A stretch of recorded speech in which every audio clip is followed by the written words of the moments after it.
लाडक्या बहिणींना कर्ज नाही.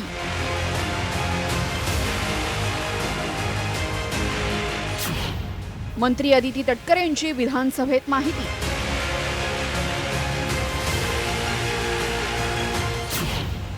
अजितदादांचं आश्वासन हवेत विरलं.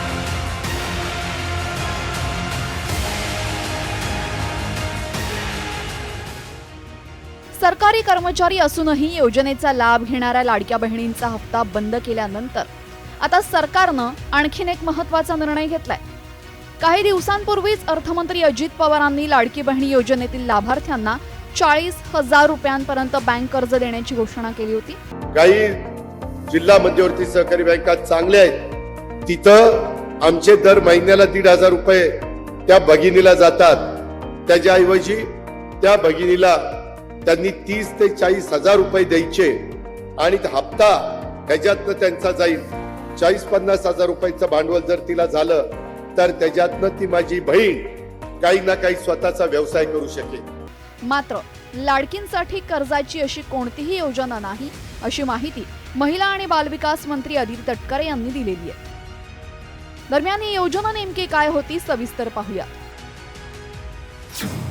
जिल्हा बँकेकडनं लाडकीला कर्ज देण्याची अजित पवारांची घोषणा होती. व्यवसायासाठी एक रकमी 40,000 रुपये दिले जाणार होते. कर्जाचे हप्ते 1,500 रुपयांमधून कापून घेणार होते.